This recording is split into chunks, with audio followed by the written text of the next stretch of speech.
Bonjour et merci beaucoup de nous accompagner aujourd'hui. Nous allons donner une minute aux personnes qui sont en train de se connecter, s'il vous plaît. Merci. Bonsoir à tous, bonsoir à toutes. Allô? Allô, bonsoir à toutes et à tous. Oui, bonsoir. Bonsoir. Bonsoir. Vous pouvez toujours, si vous voulez, vous pouvez toujours mettre votre nom et le pays dont vous venez Bonsoir. avec nous aujourd'hui dans le chat, si c'est possible. Ok, il n'y a pas de problème.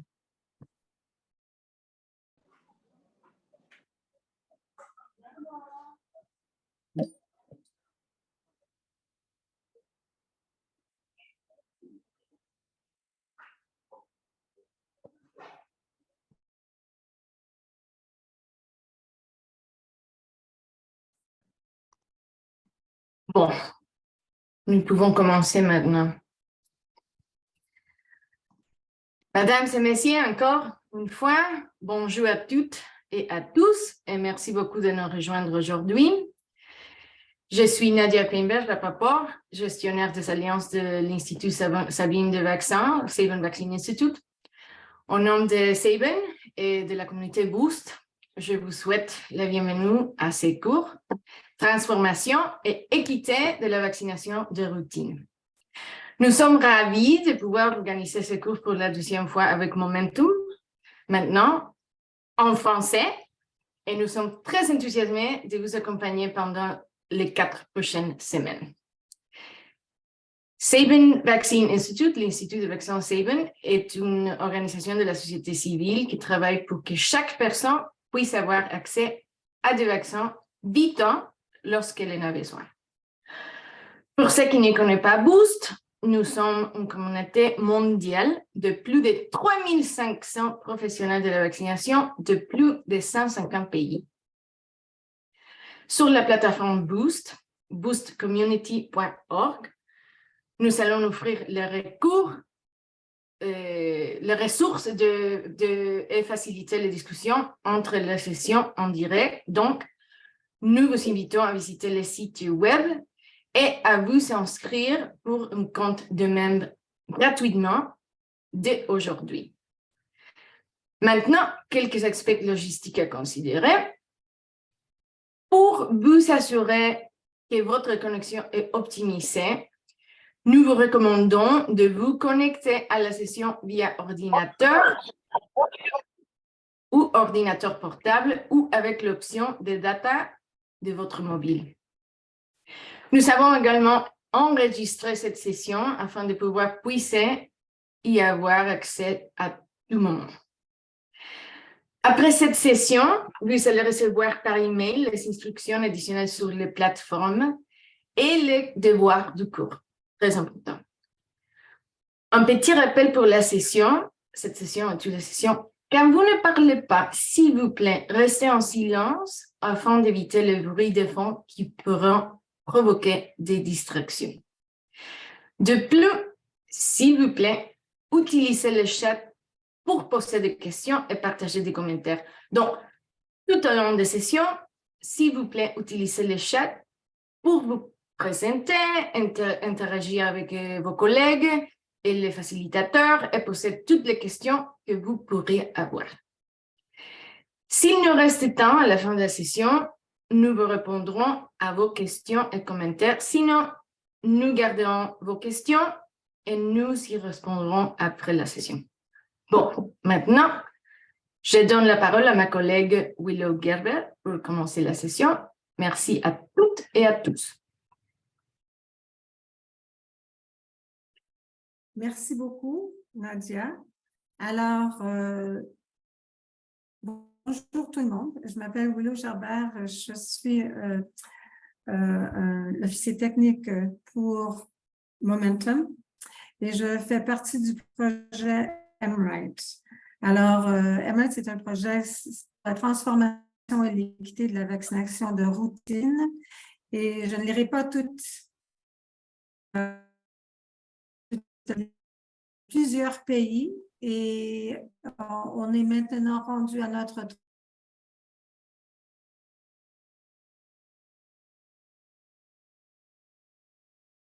ce même cours en anglais et on a décidé que cette année, on le referait, mais en français. Alors, je suis vraiment très honorée d'être avec vous aujourd'hui et j'espère qu'on va avoir beaucoup de chance à partager ensemble et à apprendre ensemble.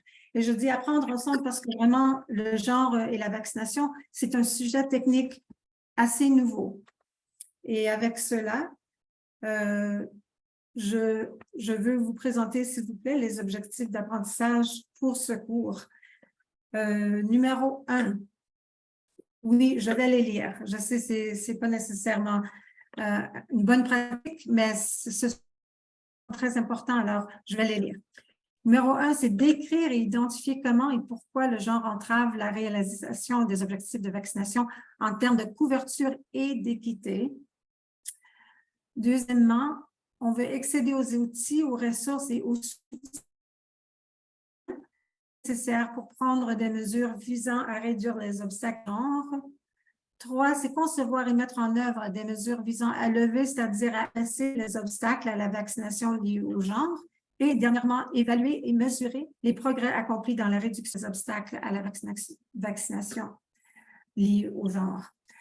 Alors, vraiment, à la fin de ce cours, on veut vraiment que les participants au niveau national et international des pays auront les connaissances et les outils et les compétences et les capacités et, très important, la confiance, avoir la confiance nécessaire pour s'attaquer aux obstacles liés au genre dans le domaine de la vaccination. Alors,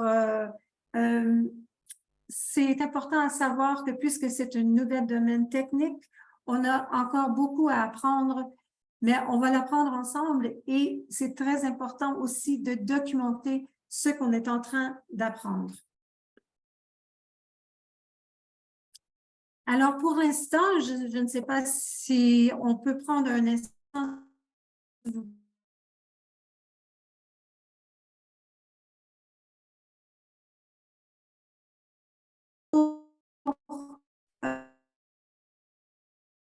Un petit sondage.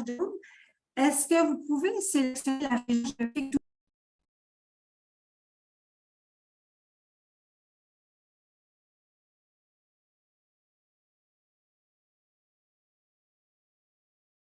En général, on est... Ah, voilà.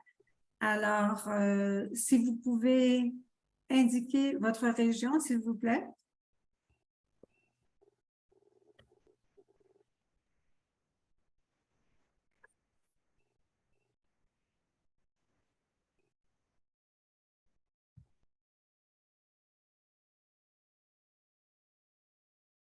Lorsqu'on a à peu près 70 à 75,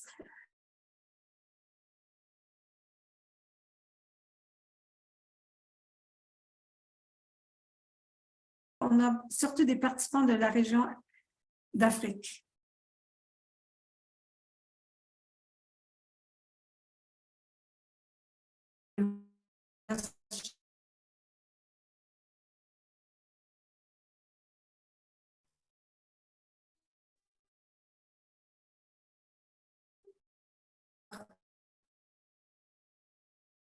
C'est intéressant et on veut aussi l'expérience de région. Et voilà.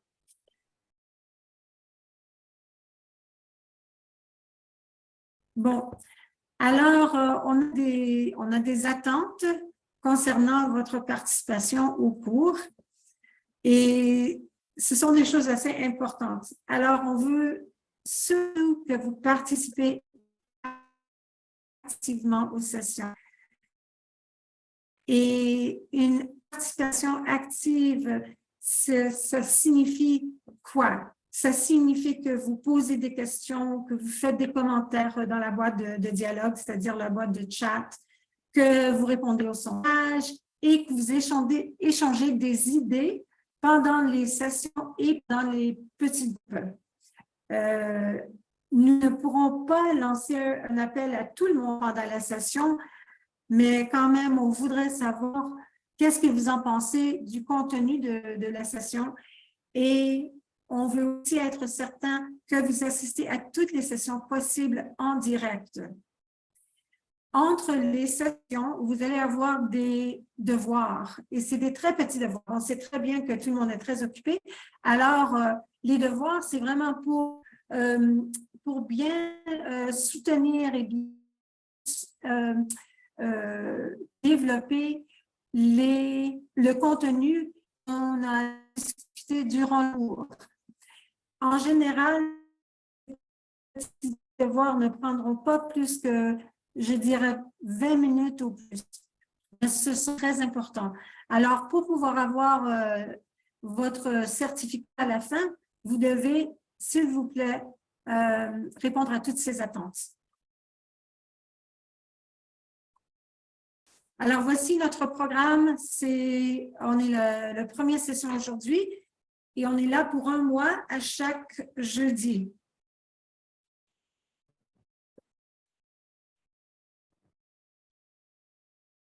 Aujourd'hui, on va poser les bases du comment et du pourquoi le genre entrave la couverture vaccinale et les objectifs d'équité.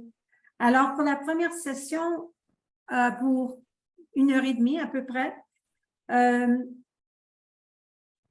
on va expliquer ce que l'on attend par obstacle lié au genre dans le domaine de la vaccination et nous espérons vous faire mieux comprendre et reconnaître la façon dont le genre constitue une piste essentielle pour l'amélioration de l'équité en matière de vaccination. Nous passerons en revue quelques-uns des grands problèmes liés au genre et à la vaccination et nous fournirons des exemples familiers de défis dans la vaccination, mais vus à travers la perspective du genre.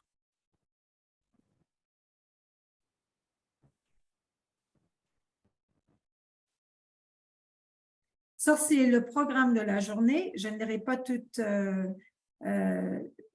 je ne lirai pas tout, mais c'est pour que vous sachiez qu'est-ce qu'on va faire aujourd'hui. Et maintenant, on va parler un tout petit peu du contexte. Alors, une des choses les plus importantes à savoir quand on parle de genre, ce n'est pas la même chose que sexe.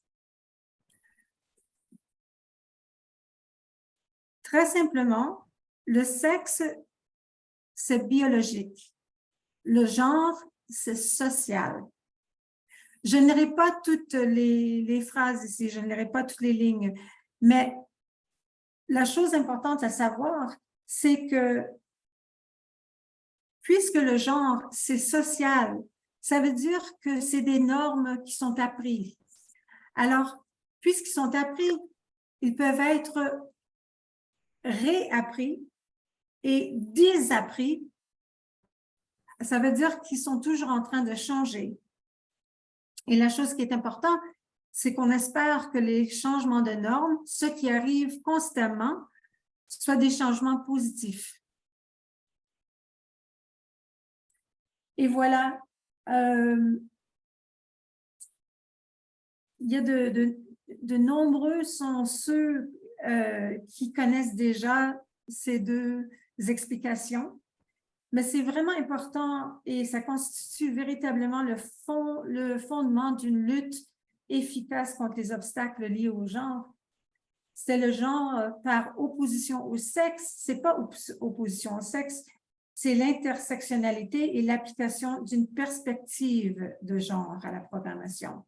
Et le continuum de genre dans la programmation, c'est-à-dire les interventions qui ne prennent pas en compte le genre, par opposition aux interventions qui tiennent compte du genre et par opposition aux interventions transformatrices du genre. Ça, c'est des choses qu'on va discuter un peu plus loin dans ce programme, mais c'est très important à savoir au début, quand on parle de genre, c'est vraiment un aspect social et c'est les normes sociales. Et voilà, le genre recoupe d'autres identités. Alors, vous voyez ici le terme intersectionnalité. J'en suis sûre que vous avez déjà rencontré ce terme. C'est tiré de la théorie sociologique féministe définie, je crois que pour la première fois, par la défenseuse américaine des droits civiques qui s'appelait Kimberly Crenshaw, et je crois que c'était vers la fin de 1988-89. Et l'identité sociale qui se chevauche et les systèmes d'oppression, de domination et de discrimination qui sont liés. Alors, vraiment, pour savoir qu'est-ce qu'on entend par intersectionnalité, ça veut dire que si vous êtes née fille, vous êtes née pas seulement fille, vous êtes née fille, vous êtes d'une certaine race, vous êtes d'une certaine classe, vous êtes d'une certaine nationalité, vous avez une certaine attitude, une orientation sexuelle, etc. Et votre expérience dans la vie fait partie de toutes ces positions sociales. Alors, c'est pour dire vraiment que oui, on parle de genre et en général, on va parler de genre, mais il y a toujours cet aspect d'intersectionnalité, il faut aussi en prendre compte. Qu'est-ce qu'on veut dire par les obstacles liés au genre dans le domaine de la santé? Ici, c'est l'explication de Gavi que je crois bien, alors je vais le lire. C'est les barrières liées à des normes sociales et culturelles profondément ancrées concernant les rôles des femmes, des hommes, des personnes ayant des identités sexuelles différentes qui créent des obstacles à l'accès et à l'utilisation équitable des services de santé. Alors voilà, ça, on le voit maintenant dans tous les domaines de santé. Et comme je vous ai dit, maintenant dans le domaine de la vaccination en particulier, le sujet de ce programme est très important. Mais c'est nouveau. Alors, j'en suis sûre qu'il y a parmi vous qui ont déjà eu de l'expérience, peut-être avoir pris des cours ou avoir des expériences dans vos propres boulots, où vous avez eu à parler ou à savoir qu'est-ce qui se passe en termes de genre dans le domaine de, par exemple, le PF, la reproduction et aussi dans la nutrition, dans l'agriculture, etc. C'est tous des domaines qui ont déjà approché le sujet de genre. Mais le sujet de genre dans le domaine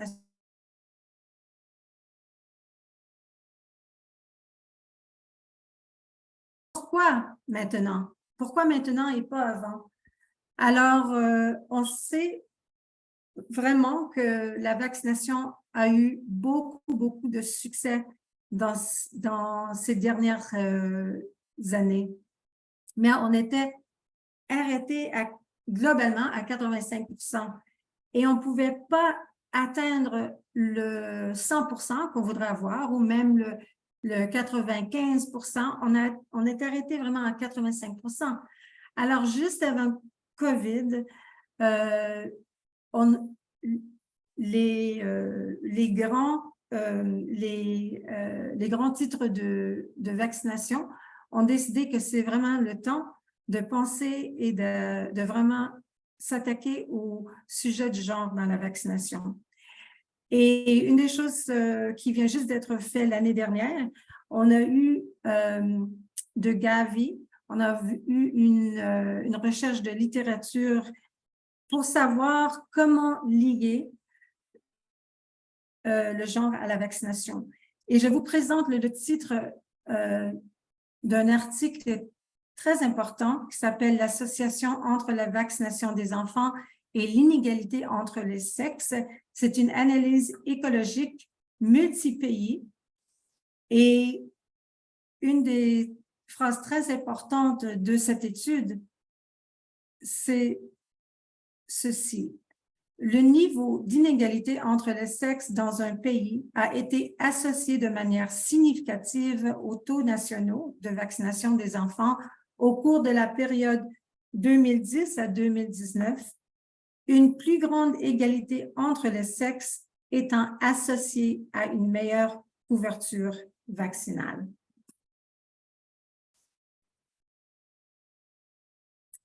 Maintenant, je veux vous présenter nos 3 intervenantes pour aujourd'hui.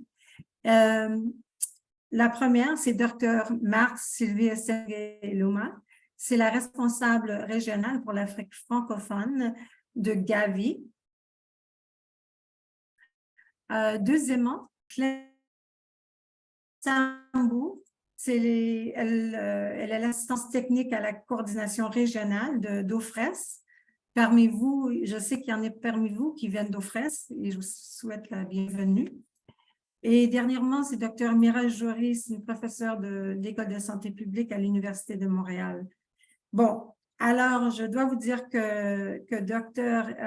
Eluma est en Brazzaville en ce moment. Elle va essayer de nous joindre, mais on a enregistré toutes les présentations juste en cas où. Alors, avec cela, on va commencer avec Dr. Eluma.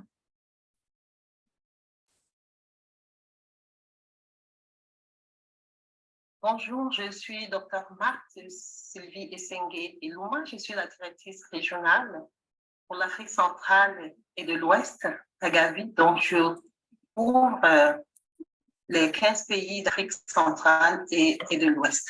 J'ai l'honneur ce matin de contribuer à cette session sur en matière de genre et pouvoir vous présenter les perspectives de Gavi dans ce domaine par rapport au programme de vaccination. Diapositive suivante, s'il vous plaît. Alors, comme vous pouvez le constater dans cette page qui résume la stratégie globale de Gavi, la stratégie de Gavi 5.0 qui se termine en 2025. Vous allez voir que l'approche genre est parmi les éléments clés de cette stratégie, car il s'avère que c'est un aspect essentiel pour pouvoir contrer l'atteinte des enfants, des individus et des communautés sous-vaccinées. Donc, Gavi a mis cet accent pour que cela puisse être pris en compte et cela a été érigé parmi les principes même de base de Gavi. Et lorsqu'on regarde les 4 principaux axes stratégiques de Gavi, on verra que cet aspect genre est fortement ressorti en ce qui concerne le renforcement du système de santé et l'atteinte de l'équité dans la vaccination comme étant un élément majeur de notre stratégie. Diapo suivante, s'il vous plaît. Et si on regarde les objectifs donc, de Gavi en matière de genre, il ressort clairement ici l'importance d'identifier les obstacles liés au genre et de les surmonter pour qu'on puisse vraiment accélérer l'accès à la vaccination pour les enfants, les individus et même les communautés zéro dose, qui sont pour nous l'une des cibles principales au cours de cette stratégie, ces enfants qui n'ont jamais reçu aucune dose de diphtérie, tétanos ou coqueluche et qui constituent une majeure partie des enfants sous-vaccinés. Alors, notre politique s'oriente autour de 3 axes. L'axe principal qui est vraiment comment est-ce qu'on identifie les obstacles et on les élimine. Ces obstacles qui sont liés justement à l'aspect genre et auxquels sont confrontés aussi bien les soignants, les agents de santé que les adolescents pour qu'on puisse faciliter cet accès au service de vaccination. Le deuxième axe, c'est tout ce qui est autour d'encourager et de faire le plaidoyer afin qu'il y ait une participation égale des femmes et des filles à la prise de décision relative au programme de santé et du bien-être Et troisièmement, tout ce qui est autour des groupes spécifiques qui existent et pour lesquels il faut surmonter toutes les différences liées à la couverture vaccinale entre les hommes, les filles et les garçons. Le seul troisième aspect est celui qui revient très souvent lorsque nous échangeons avec les pays, parce que lorsqu'on parle de l'aspect genre, c'est ce point spécifique-là qu'eux, ils voient et ils vont vous dire non, on n'a pas de problème entre les hommes et les garçons et les filles sont bien vaccinés. Ils oublient ces autres aspects liés à ceux qui offrent ces services et même les aspects liés à la communauté ou même dans les ménages qui peuvent tout à fait avoir un impact sur l'accès à ces services de vaccination. Suivante, s'il vous plaît. Donc,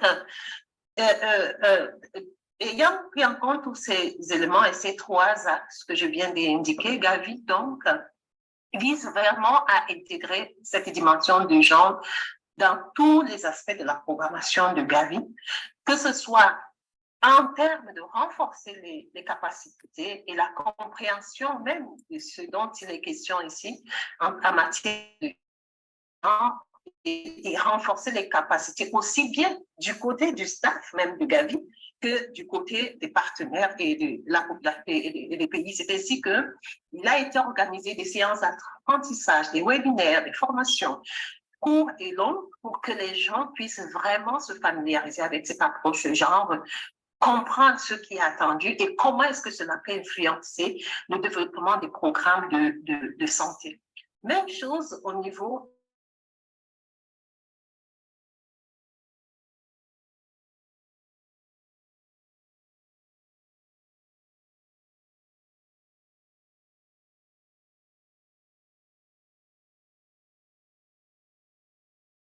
tout ce qui est vraiment toujours dans cette vision de Gavi.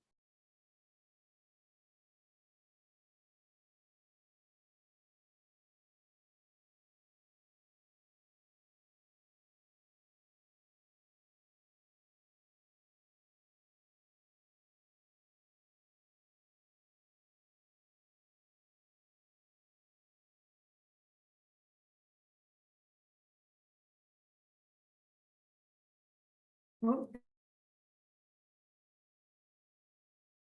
Qui ne fonctionne pas un instant.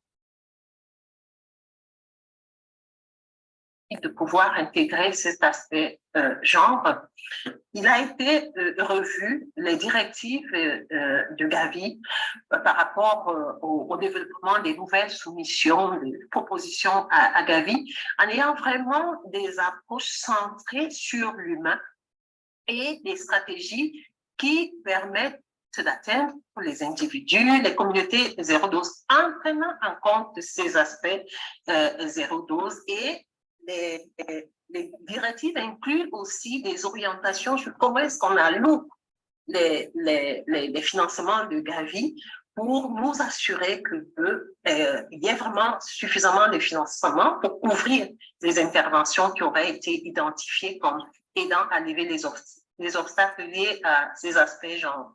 Le quatrième élément, c'est tout ce qui est autour de la manière de définir les attentes en matière d'intégration de la dimension des genres, dans non seulement des applications, mais aussi dans la façon de suivre et de rédiger les rapports. Donc, ainsi, tous les outils de Gavi en rapport à ces aspects-là ont été revisités en incluant des questions spécifiques qui permettent au pays de ne pas oublier ces aspects, genre lorsqu'ils élaborent ces différents documents, que ce soit les documents de suivi, évaluation, les documents d'apprentissage, le budget, tout cela est pris en compte. Et enfin, un élément important, c'est tout ce qui est autour de tester des approches novatrices et pouvoir partager des expériences. Donc, Gavi a aussi mis à disposition cette possibilité-là pour des pays d'accéder à des fonds et même pour des partenaires pour tester des approches qu'on peut ensuite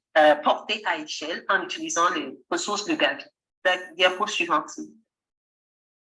Alors, toute cette réflexion et ces recommandations prennent en compte, rentrent dans le cadre du travail IRMA, comme nous l'appelons chez Gavi. C'est un cadre qui permet d'identifier, de sensibilité, d'atteindre, de mesurer et de suivre les actions et les stratégies qui sont mises en place pour pouvoir mettre en œuvre la stratégie visant à atteindre les populations et viser et les communautés zéro dose.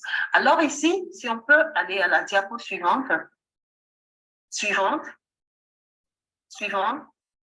Alors, vous remarquerez ici qu'on a essayé d'inclure à chacune de ces étapes de ce cadre de travail de Gavi des éléments à prendre en compte. Par exemple, en ce qui concerne l'identification, il s'agit ici, au moment où on identifie, par exemple, les zéro doses, de pouvoir aussi se poser la question, si on se pose la question, où sont ces enfants zéro dose, qu'on puisse aussi à ce moment-là se demander quels sont les obstacles que, par exemple, les soignants et les agents de santé rencontrent pour pouvoir accéder à ces zéro doses.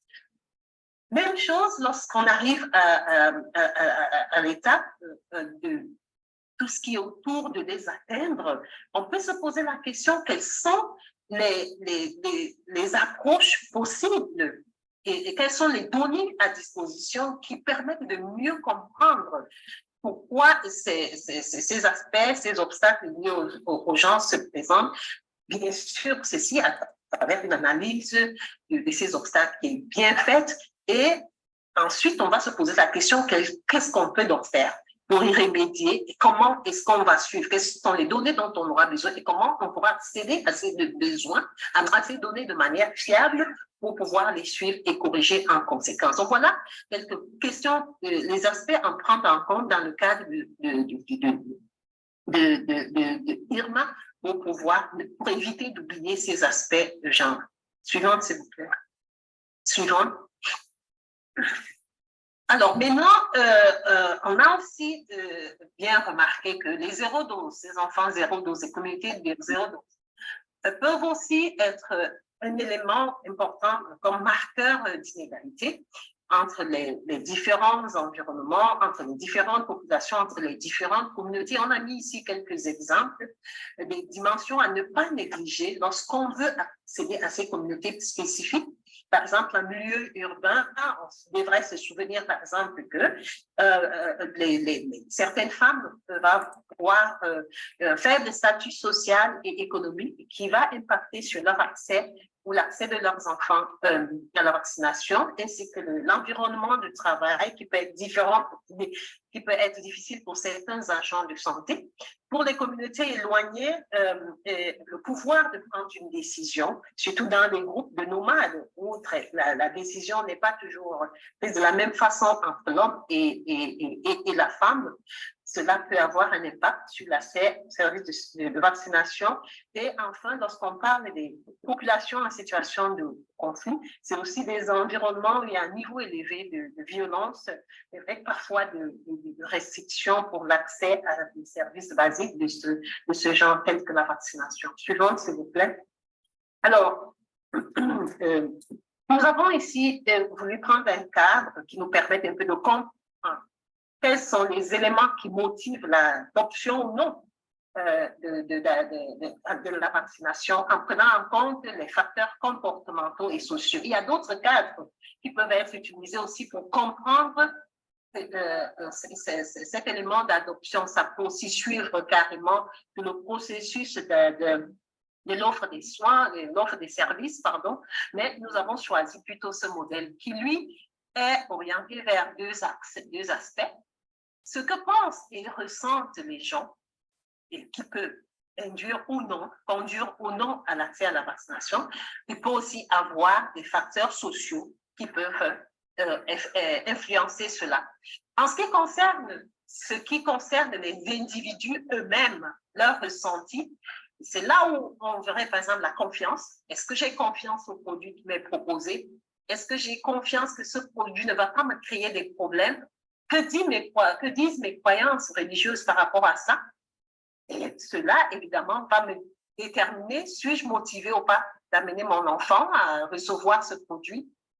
Et si je décide d'y aller, quels sont les aspects pratiques qui peuvent limiter que je puisse y aller? Ça peut être des aspects économiques, ça peut être des aspects facilité d'accès, ça peut être tout autre facteur. Ça, c'est un élément. Si on regarde maintenant du côté des problèmes sociaux, c'est là où on verrait tout ce qui se trouve autour de la famille, autour de la communauté, comment est-ce qu'elle perçoit la vaccination, est-ce qu'elle accepte, et comment au sein de mon ménage, l'équité que je peux avoir entre hommes, qu'on peut avoir entre hommes et femmes, comment est-ce que cela influence? Tout ça également va influencer l'accès et la décision d'aller à la vaccination. Maintenant, diapo suivante, si on prend ces deux exemples de questions qu'on pourrait par exemple se poser en ce qui concerne l'équité, hommes et femmes, on verrait par exemple que la prise de décision est un élément qui au niveau de la famille a effectivement un impact, ça dépend de qui prend la décision, ça va influencer qui accède à la vaccination. Même chose par rapport à l'autonomie de déplacement. Oui, on peut y aller rapidement, il faut réfléchir, il faut des ressources pour y aller. Et si on regarde à la diapo suivante, on va voir ici concrètement quel est le résultat d'une enquête qui avait été faite entre plusieurs pays par rapport à la prise de décision pour savoir celui qui prend la décision d'amener l'enfant à la vaccination ou pas et voir comment est-ce que ces aspects genre peuvent influencer. Ça, c'est au niveau de la famille. Alors, vous verrez, il y a plusieurs exemples ici, mais je ne vais pas tous les lire. Je vais peut-être prendre le dernier, qui est l'exemple du Mali.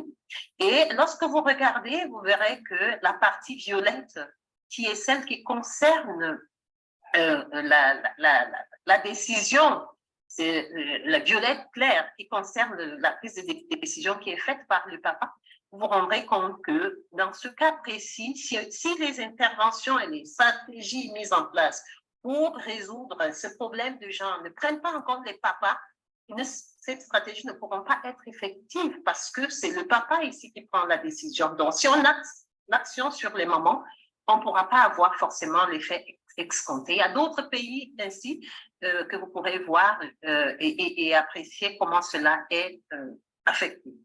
Suivante, s'il vous plaît. Alors, j'ai voulu ici terminer cette présentation en vous montrant quelques exemples des leçons tirées, des interventions prometteuses que les pays mettent dans leur soumission à Gavi ou bien pour lesquelles ils bénéficient du soutien de Gavi pour pouvoir gérer cette question de genre. Alors, je prendrai par exemple l'exemple de la RDC qui a fait une bonne analyse de ces obstacles, a défini, identifié ces obstacles et a mis au sein des communautés des champions communautaires qui permet vraiment de sensibiliser et d'amener les gens à accepter davantage la vaccination. Et puis, ils ont aussi mis au sein des équipes cadres de district, c'est l'équipe médicale au niveau district, médico-sanitaire au niveau district, et ils ont intégré là-dedans un expert en équité, genre, qui s'assure que toutes les discussions et les approches stratégiques qui sont proposées prennent en compte ce volet équité. Mais je prends aussi l'exemple du Sénégal, où les services de vaccination ont été réaménagés de telle sorte qu'on puisse offrir les services en soirée. Cela a permis que les mamans qui travaillent en journée puissent venir calmement à la vaccination le soir. Ça a boosté les résultats dans le domaine de la vaccination. Même chose en termes de politique, comment est-ce qu'on modifie les politiques pour pouvoir améliorer cet aspect genre, c'est le cas du Cameroun, qui prévoit de mettre en place une politique de lutte contre le harcèlement et les mauvais traitements des patients, et que cela aussi va contribuer à favoriser le fait que ça améliore la prise en compte des aspects genre dans la prise en charge. Je terminerai par le cas du Tchad, où on a mis quelques incitatifs non financiers pour les mamans qui arrivaient à faire vacciner complètement leurs enfants à travers un programme intégré, non seulement vaccination, distribution des moustiquaires, distribution des produits nutritionnels. Cela a permis aussi de booster la vaccination dans ces pays. Vous y trouverez aussi d'autres exemples que je vous laisse découvrir. Et je conclurai présentation en disant que toutes ces interventions, ce ne sont que quelques exemples. Nous encourageons vraiment les pays à faire une bonne analyse des obstacles liés au genre, identifier quelles sont les approches les plus adéquates pour y faire face et inclure cela dans leur subvention de Gavi.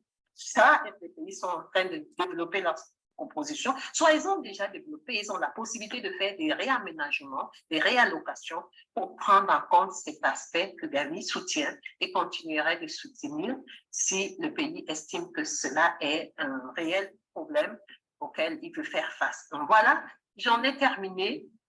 J'ai juste mis à la fin de cette présentation cette mise à jour de Gavi 5.1 parce qu'au début, je vous ai montré Gavi 5.0 autour de lequel nous avons construit notre politique genre, mais très récemment, après Covid, pendant Covid, nous avons réajusté notre stratégie juste en incluant les aspects liés au Covid, mais aussi à la construction des systèmes de santé résilients pour prendre en compte ces aspects de sécurité sanitaire mondiale qui ont été relevés pendant la période Covid. Mais l'aspect genre reste clé dans la stratégie 5.1 de Gavi. Je vous remercie.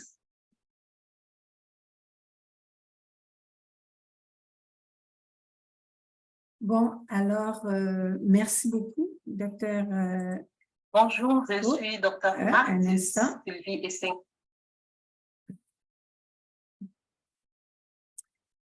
Et je crois que, est-ce que vous m'entendez, tout le monde?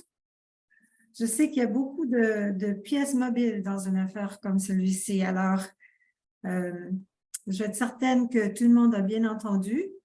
Et si vous aviez des questions, s'il vous plaît, mettez-les dans le chat. Puisque c'est moi qui partage mon écran, je n'ai pas eu la chance de regarder toutes les remarques, toutes les questions, etc. dans le chat. Mais je vais sûrement regarder ça à la fin du cours et à la prochaine fois, on aura la chance d'adresser peut-être certaines questions que vous posez en ce moment.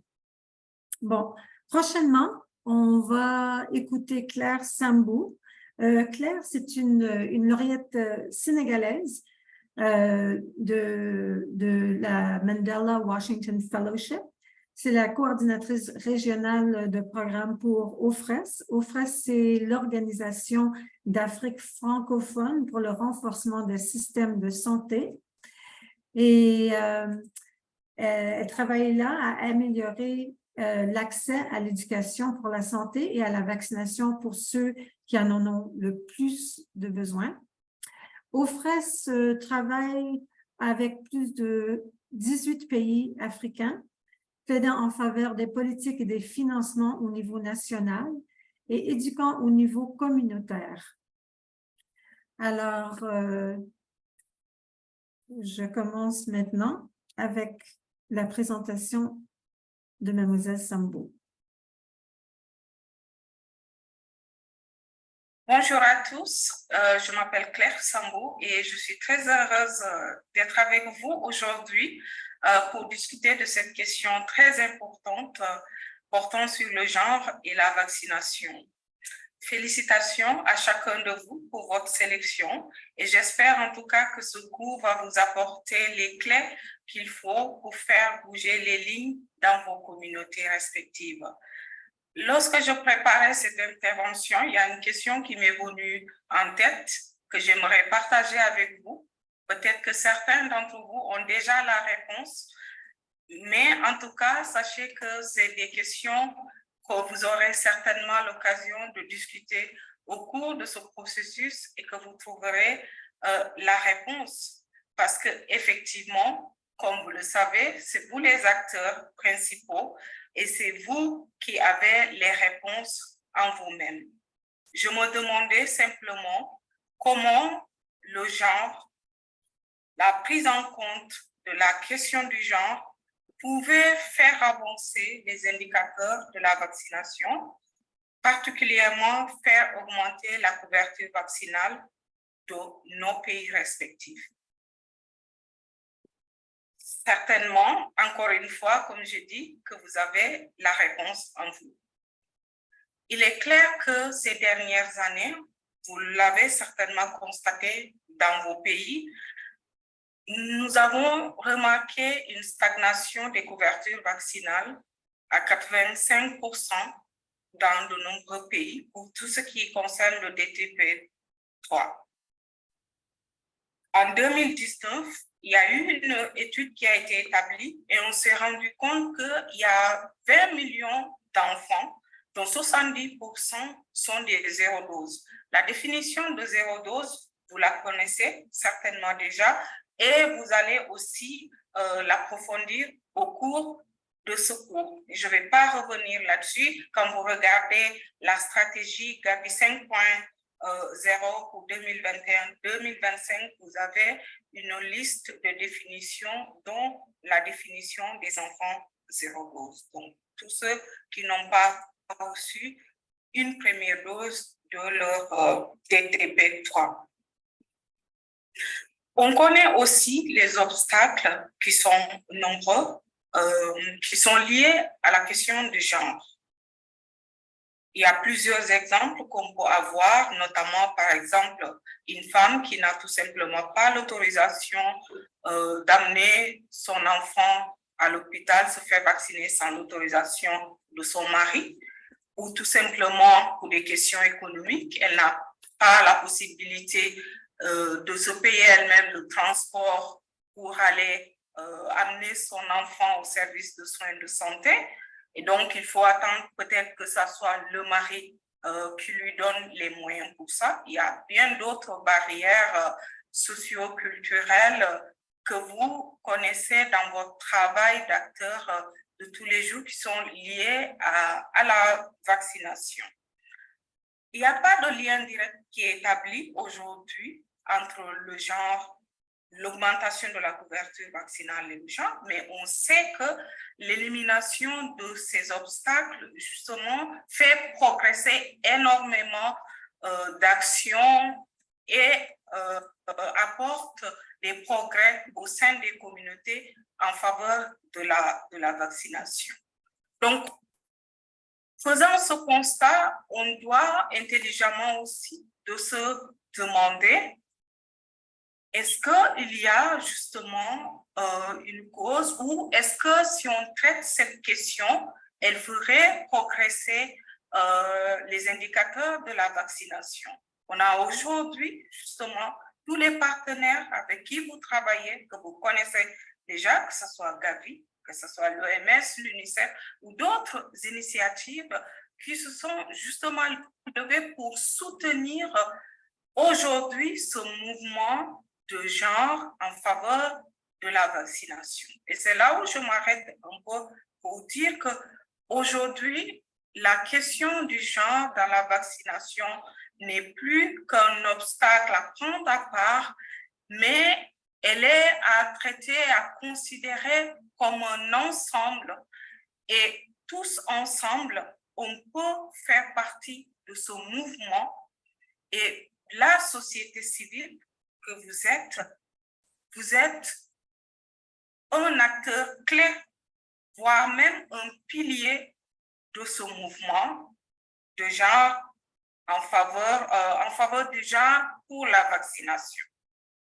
Donc, comme je l'ai dit, c'est vraiment aujourd'hui une question qui fait partie du travail de tous les jours, que ce soit vous, acteurs de la société civile ou les partenaires, prenons en compte dès le début de la préparation de tout ce qui concerne les interventions de la vaccination. Et pour cela, vous allez certainement l'approfondir dans le cours. Et je l'ai dit, c'est vraiment dès le début que cette question doit être mise sur la table et prise en compte. Depuis la préparation à l'analyse de la situation que vous faites avant vos interventions, à l'élaboration même de la stratégie. Les acteurs de la société civile beaucoup ont développé des innovations pour adresser cette question de genre en faveur de la vaccination. Et lorsque vous faites cette intervention, vous avez aussi dans vos mécanismes de suivi et d'évaluation des éléments qui devront permettre de mesurer cela et de mesurer votre performance. En même temps, dans l'estimation des ressources, le dialogue pour le budget, mais aussi l'appropriation, c'est une question centrale qui doit être au cœur de votre attention. Lorsqu'on a négocié un budget sensible au genre, qu'il est approuvé, cela ne veut pas dire que votre travail d'acteur de la société civile est terminé. Au contraire, il démarre là parce que, vous le savez autant que moi, parfois on prend les engagements, mais dans la réalité et dans la pratique, vous avez aussi le rôle de pouvoir suivre et vérifier que les engagements qui sont pris, que ce soit par les partenaires techniques et financiers de votre pays, ou les engagements qui sont pris par votre gouvernement sont effectivement respectés. Si dans votre stratégie nationale de vaccination, vous avez des indicateurs précis qui sont liés au genre, vous avez des ressources précises qui sont dédiées à des activités innovantes pour le genre en faveur de la vaccination. Vous avez aussi la responsabilité, en tant que société civile, de faire le suivi de ces engagements-là et de vous assurer que cela est effectif. Et c'est là où votre soutien à ce mouvement est essentiel. Et c'est pour ça que je disais au début, vous devez être à la préparation, mais aussi à la dernière étape de l'adoption et au-delà d'assurer le suivi effectif de ces engagements-là. Vous avez des instruments qui vous seront présentés au cours de ce cours pour voir sur quels éléments vous pouvez puiser des idées, vous pouvez puiser des recommandations, vous pouvez puiser des bonnes pratiques, des leçons apprises de ce qui peut se faire au niveau global, au niveau des autres pays et au niveau de votre communauté elle-même. Vous avez tout ce qui peut concerner les outils pour l'analyse de comportement des facteurs sociaux pour la vaccination. Le programme de la vaccination à l'horizon 2030 vous fournit énormément d'orientation aussi et traite cette question qui, comme je l'ai dit, aujourd'hui est vraiment un mouvement global qui doit reposer sur votre soutien et dont son effectivité relève aussi de votre responsabilité et des actions que vous menez au quotidien dans votre communauté en faveur de la vaccination. Vous avez aussi un certain nombre de recommandations qui sont issues d'analyses de situation de programmes de vaccination. Et vous avez aussi les lignes directives, comme je l'ai dit tantôt, pour le programme de vaccination à l'horizon 2030, dont nous sommes tous redevables. Vous verrez ces éléments en détail au fur et à mesure lors du cours, mais par exemple, pour ce qui concerne le programme de vaccination à l'horizon 2030, vous y trouverez des orientations, vous y trouverez des outils, vous y trouverez des concepts, mais aussi, comme je l'ai dit, tantôt des actions que vous pouvez identifier pour faire face et pour adresser ces obstacles de la vaccination qui sont liés au sexe.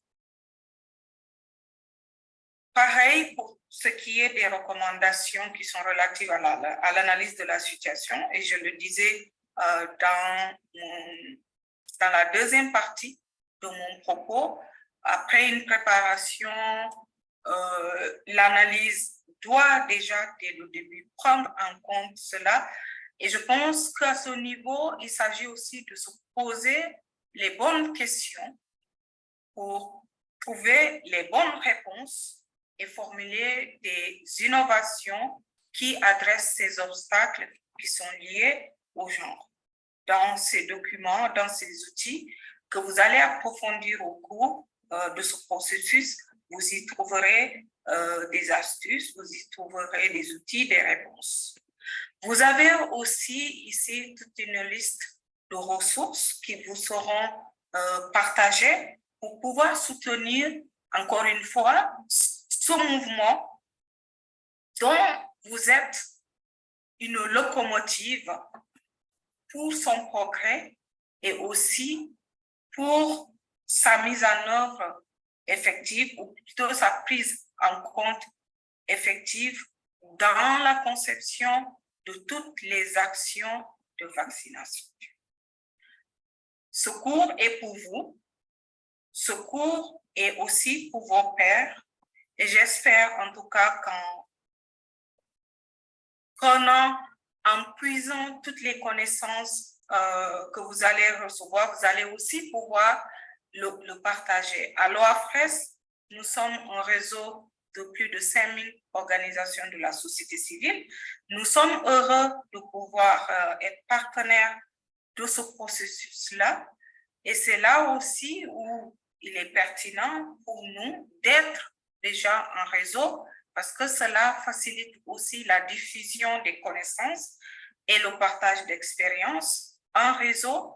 Et en partageant ces connaissances sur le genre pour la vaccination dans ce réseau, on fait effet de levier, on fait échelle, on permet aussi à plus grand nombre, chacun dans ses actions de tous les jours en faveur de la vaccination, de pouvoir soutenir ce mouvement et de le faire grandir et de le faire avancer. Je vous remercie.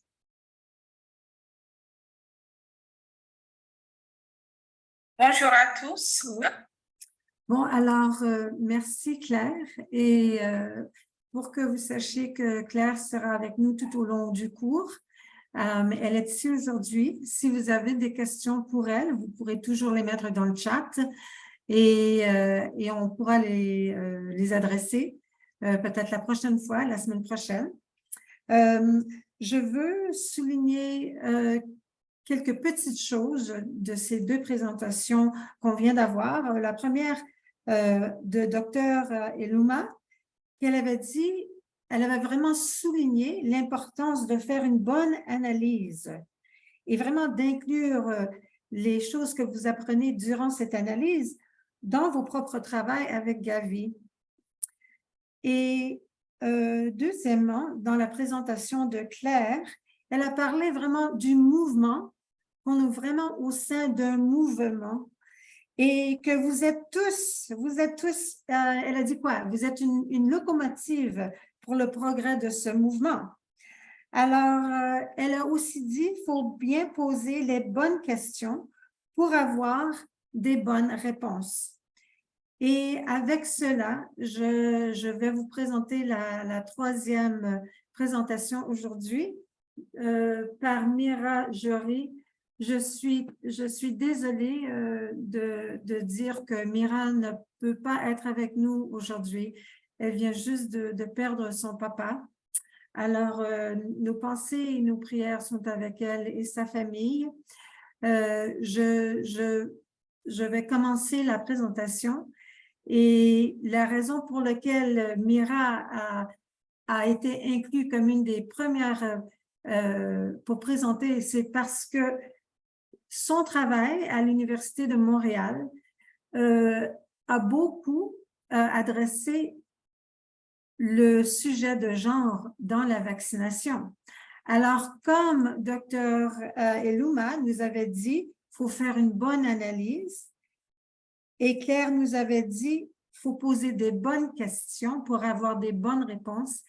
Vraiment, Mira Jory et ses associés, ses étudiants et ses collègues ont fait justement ça. Alors, elle va nous présenter les résultats de son travail. Le travail qu'elle fait, c'est en Inde.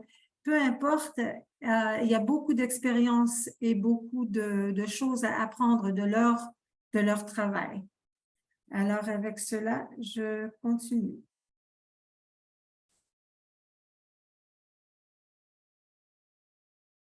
Bonjour, je m'appelle Mira Jory et je suis professeure à l'École de santé publique de l'Université de Montréal et cofondatrice de la Fondation RA pour la santé et le développement social en Inde.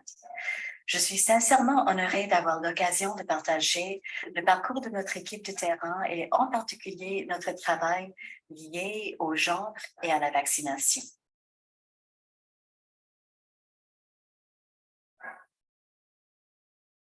Notre équipe est basée dans la région rurale de l'Uttar Pradesh, que vous voyez ici sur la carte en rouge. C'est dans le nord de l'Inde, à la frontière avec le Népal, qui se retrouve juste ici. L'Uttar Pradesh est l'État le plus peuplé de l'Inde, avec une population d'environ 200 millions d'habitants et est à la traîne en termes d'indicateurs de santé et de développement. Le calendrier indiqué ici vous donne une petite aperçu de certaines des subventions et de prix importants qui ont rendu notre voyage possible et représentent également la structure de cet exposé.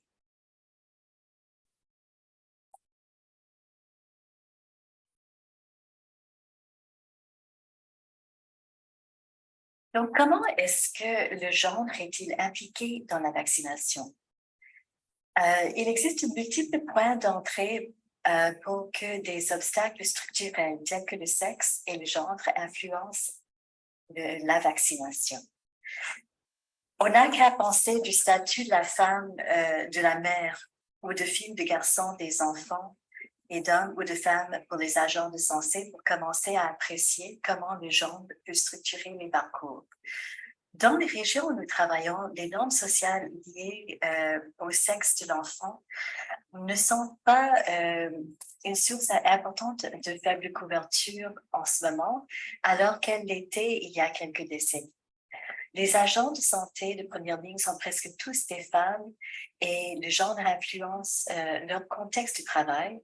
Mais nous, comme organisme, notre travail était axé sur la communauté et nous étions particulièrement préoccupés par les obstacles auxquels se heurtaient les jeunes mères.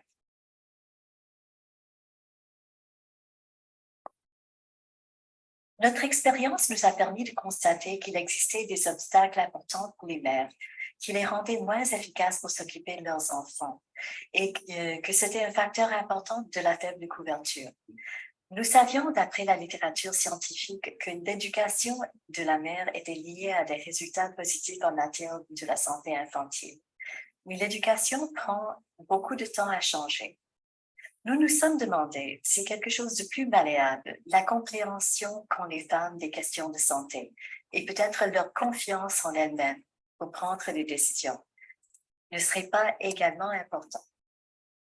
En 2012, notre équipe a remporté le Grand Challenges Explorations de la Fondation Bill & Melinda Gates avec une proposition visant à étudier comment le genre influençait les choix des femmes en matière de vaccination de leurs enfants et s'il était possible de modifier ces choix.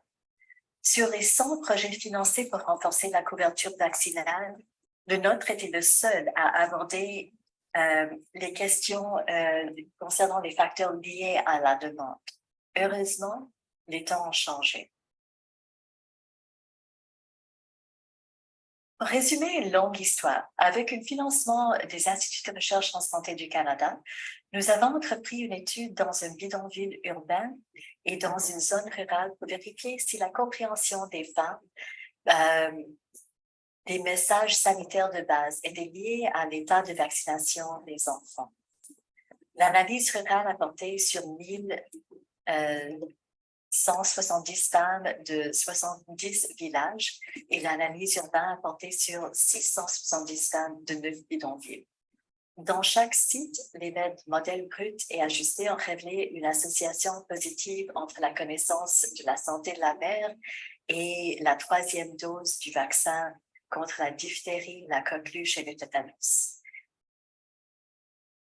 Ce que vous voyez dans les graphiques, c'est essentiellement ces résultats qui illustrent une relation positive, brute et ajustée.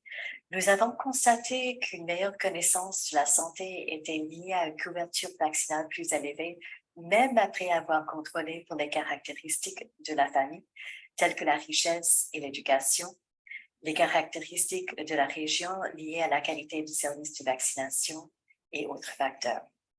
Nous avons constaté que ceux qui comprenaient mieux faisaient de meilleurs choix pour leurs enfants. C'était une source de déviation positive, si vous voulez.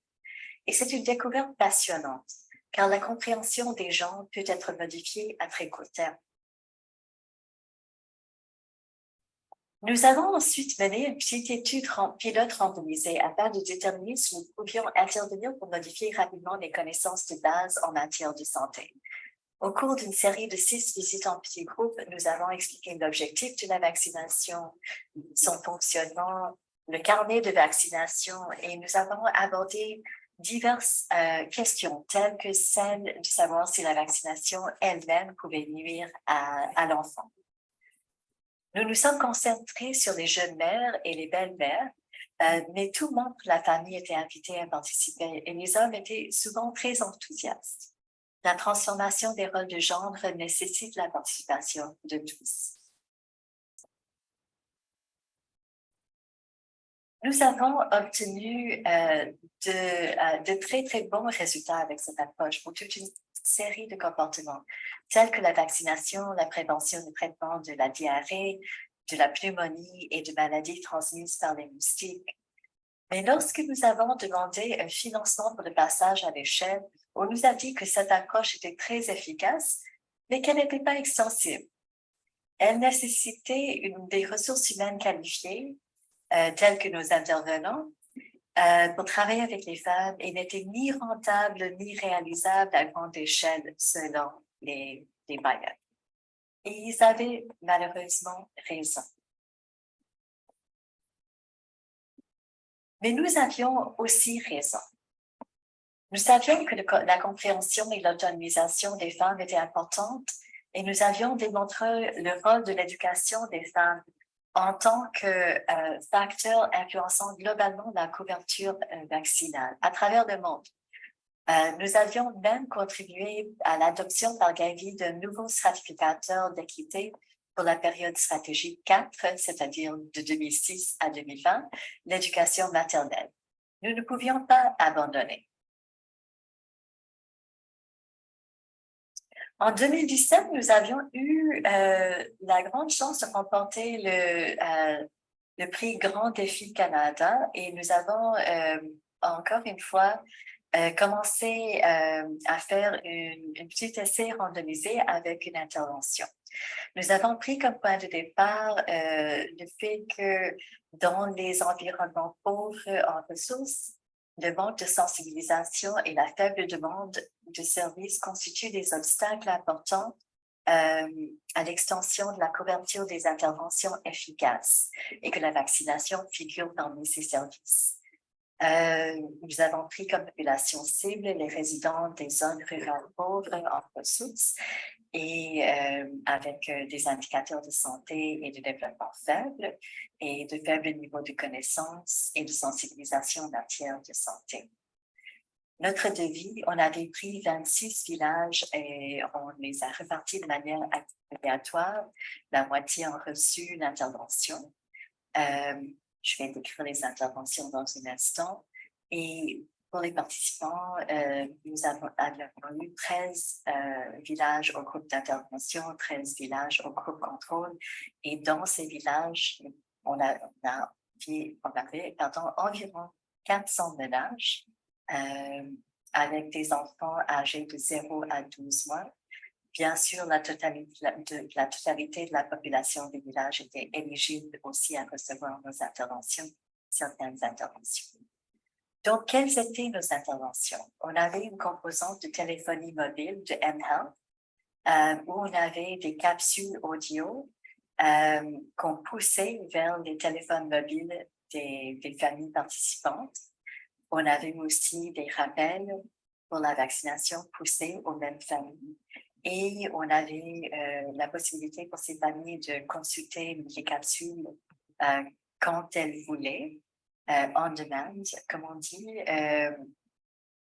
Et les capsules touchaient la santé de base, donc beaucoup de sujets de promotion de la santé, y compris la vaccination.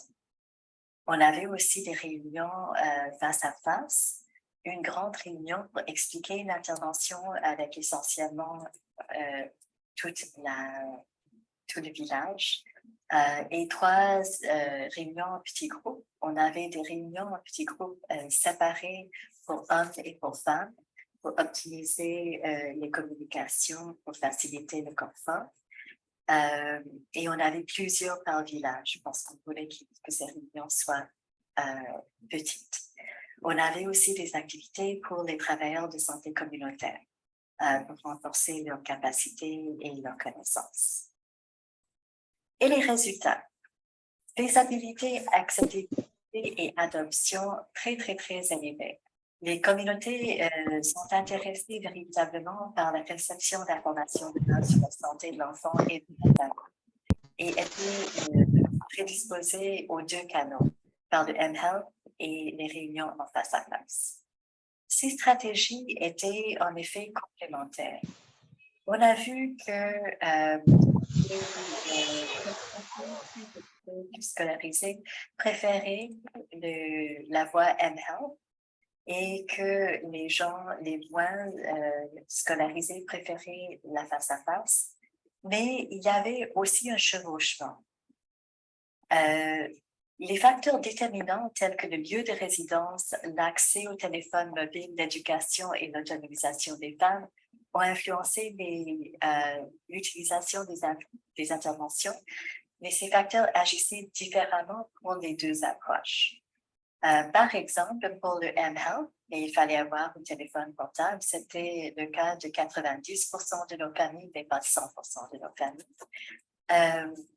Il fallait aussi avoir la possibilité de manipuler le téléphone. Donc, pour certaines femmes, elles n'avaient pas les connaissances nécessaires ou n'avaient pas les permissions nécessaires. Donc, il y avait une certaine restriction concernant l'autonomisation de la femme face à cette voie mHealth. Pour les réunions en face à face, ces réunions étaient extrêmement démocratiques. Les femmes, je dirais, les femmes le plus ont besoin d'un accompagnement. Mais il fallait avoir la permission de sortir de sa maison et de participer à ces réunions, qui était le cas pour 90% des femmes, sinon plus, mais pas à 100% des femmes. Donc, pour ces 2 stratégies, on voyait une certaine complémentarité. On a vu aussi que pour la stratégie mHealth, l'approche avec les capsules ludo-éducatives a été très appréciée par les femmes moins scolarisées. Vraiment, cette approche a réussi à atteindre le cible. On a eu une très belle preuve d'impact sur les connaissances, les attitudes et les perceptions sur une période, parce que c'était un essai de seulement 6 mois, mais le délai a été trop court pour évaluer l'impact sur le changement de comportement.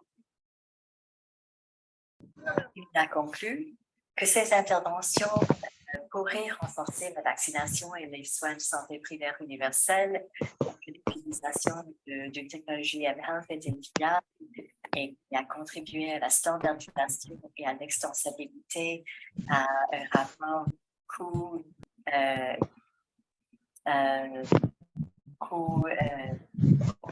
rendement et que les interactions en face restaient nécessaires pour atteindre l'équité et la portée. Et ça, on ne pouvait pas nier, mais on a trouvé néanmoins que cette stratégie était beaucoup plus extensible et assez attirante. Et Grand Challenges Canada, notre bailleur, nous a dit que oui, ça a été vraiment intéressant, mais que l'organisme avait décidé de plus de projets en Inde, vu l'état de développement. Alors, mot de la fin. Malgré cet échec ou cet échec partiel, notre travail et notre apprentissage se poursuivent. Bien que les solutions ne soient pas simples, il est important de reconnaître que le genre interagit avec des facteurs structurels, tels que l'éducation et la formation passionnée, l'immunisation et le bien-être des enfants. En gardant cela à l'esprit, nous pouvons contribuer à apporter de petits changements qui soutiennent et renforcent les populations. Voilà une liste de références au complet. Et on vous remercie vraiment très chaleureusement pour votre intérêt et espère pouvoir interagir avec vous à l'avenir. N'hésitez pas à nous contacter. Grand merci.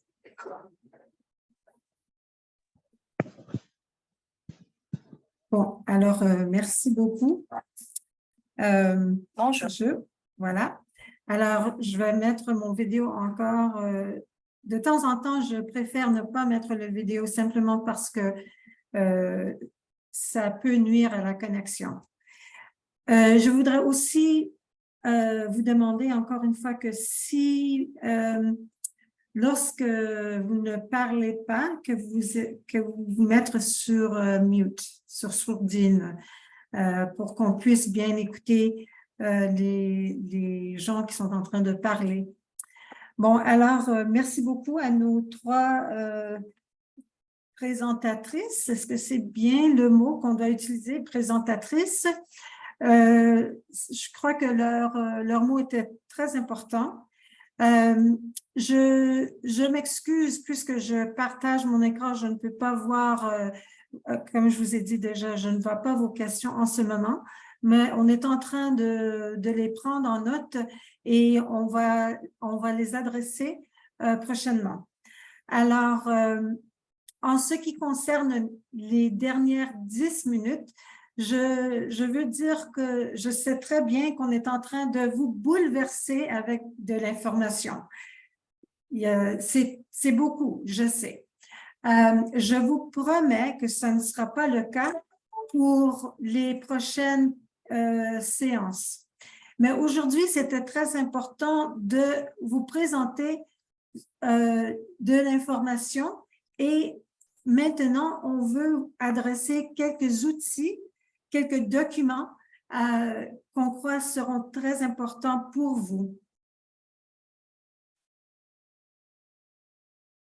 Alors, je veux dire, il existe de nombreuses façons différentes d'organiser les éléments qui composent la construction du genre. Rappelez-vous que le genre, c'est quoi? C'est une construction sociale. Alors, de nombreuses façons différentes d'organiser les éléments qui composent le genre et plusieurs cadres qui se ressemblent suffisamment pour être intéressants, mais qui diffèrent suffisamment pour prêter à confusion. Et voilà une des raisons pourquoi c'est très important d'avoir des outils, d'avoir des documents qui peuvent nous aider à bien régler, bien gérer, bien organiser les éléments qui composent le genre. Alors, par exemple, les dimensions de genre ici, excusez-moi, qu'est-ce qu'il faut faire pour éliminer les obstacles liés au genre? Vous avez déjà entendu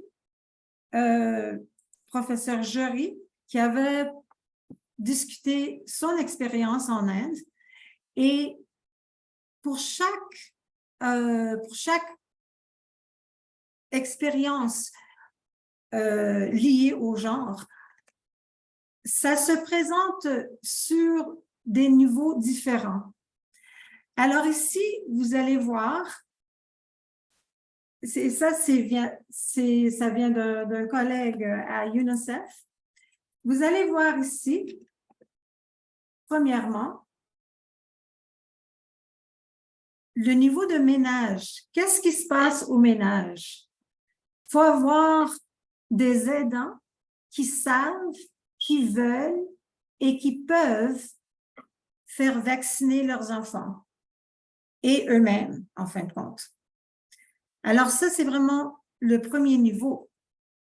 Deuxième niveau, c'est la communauté. Il faut avoir une communauté qui accepte et qui promeut la vaccination. La communauté, c'est tellement fort. La communauté aborde tellement d'influence et d'influence au niveau du ménage et de l'influence aux autres niveaux, par exemple les niveaux d'établissement de santé, jusqu'aux lois et politiques.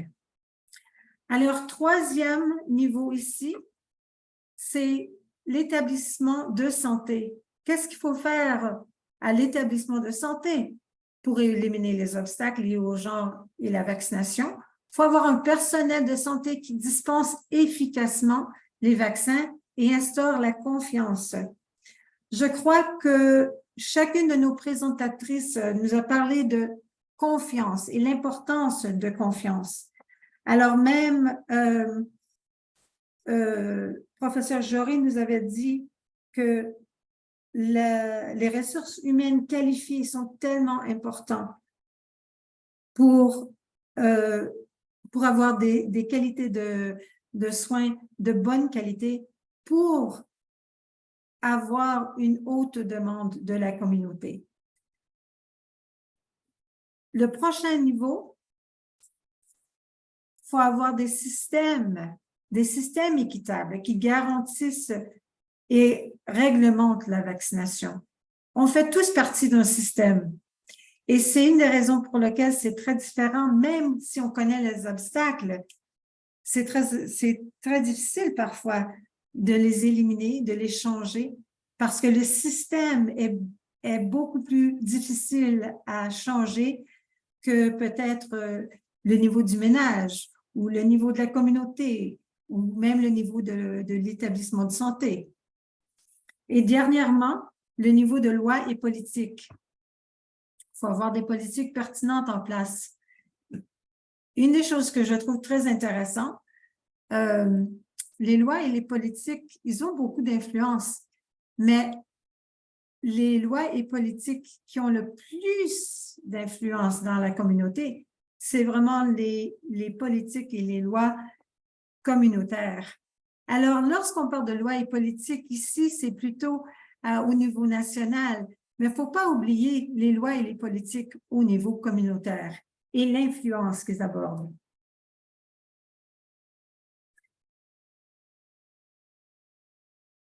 Ici, en tant que dimension de genre, vous avez écouté Dr. Eluma qui nous avait dit qu'il faut faire une bonne analyse et inclure les résultats de cette analyse dans votre travail. Il y a plusieurs moyens de faire des analyses. Et il y a des analyses formelles et des analyses moins formelles. Ici, en tant qu'analyse formelle, vous devez savoir que presque toute analyse ont ces 5 domaines.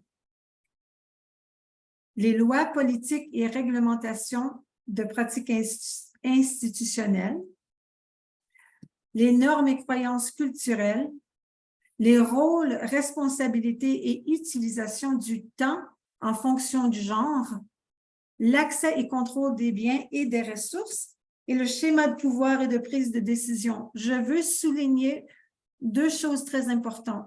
Alors, l'utilisation du temps en fonction du genre. La raison pour laquelle je veux souligner cet aspect, c'est que quand c'est la maman qui a la responsabilité de faire vacciner les enfants, mais elle a 1000 choses à faire dans une journée, ce n'est pas facile. Et maintenant, tout le monde est toujours soit en retard, ils font tout en vitesse. On n'a jamais assez de temps. Alors, c'est une des raisons qu'on doit faire très attention à comment les responsables utilisent leur temps et qu'est-ce qu'on pourrait faire pour les aider. Et deuxièmement, l'accès et contrôle des biens et des ressources. C'est très important. si on donne la responsabilité aux mères, surtout en général, de faire vacciner leurs enfants, mais on ne leur donne pas accès ou de contrôle à des ressources qu'elles peuvent utiliser pour faire ce travail, c'est toujours un échec. Maintenant, très vite, je vais vous proposer de bien regarder ce continuum d'intégration des sexes. Ça, ça a été développé par USAID vers 2013, 2012, 2013. Et l'importance de ce cadre classe les approches selon la manière dont elles traitent les normes de genre et l'inégalité en matière de genre dans la planification, la conception, la mise en œuvre et le suivi et l'évaluation d'un programme ou d'une politique. Alors, il ne nous reste pas beaucoup de temps. On va adresser cette framework, cette ressource la prochaine fois, mais c'est juste pour vous dire que ici, ce qui est très important, c'est dans le rouge, vous voyez exploitation, renforcer ou exploiter les inégalités entre les sexes et certains stéréotypes de genre.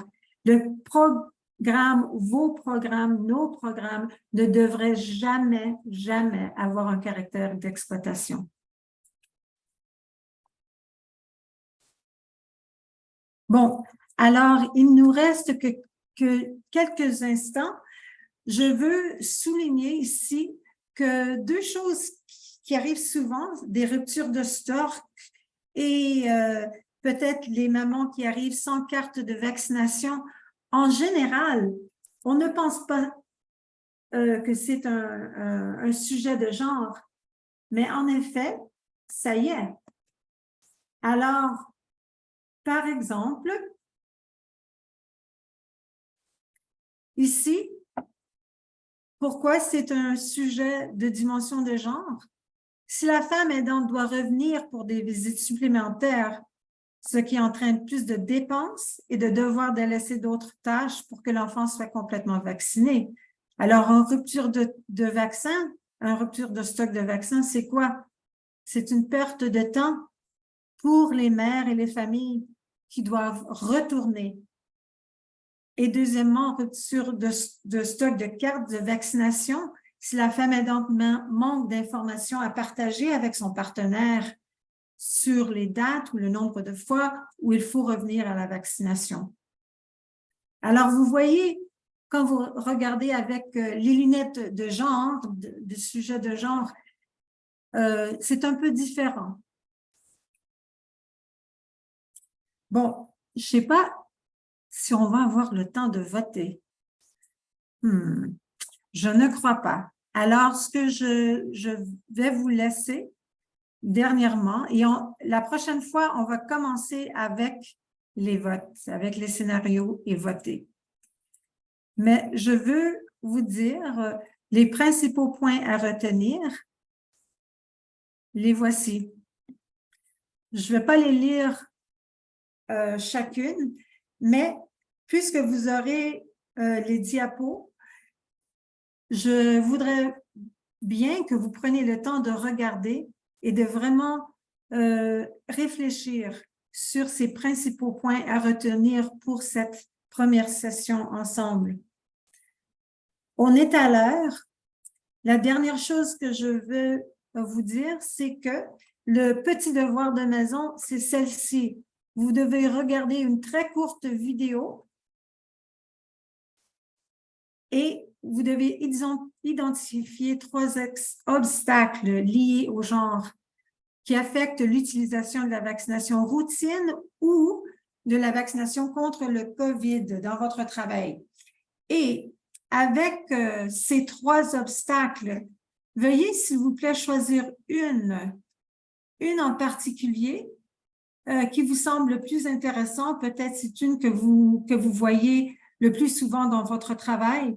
Et vous devez écrire au moins 3 à 5 phrases pour décrire cet obstacle. Et dernièrement, vous devez, ça c'est très important, vous devez soumettre ce petit devoir pas plus tard que lundi, à la fin de la journée, sur ce lien.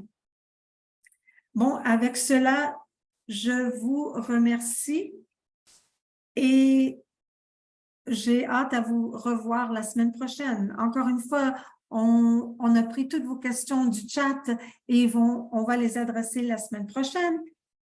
Et je dirais que, promis, ça ne sera pas un bouleversement d'informations la prochaine fois. On va avoir la chance de parler ensemble et d'adresser les questions et encore plus d'informations.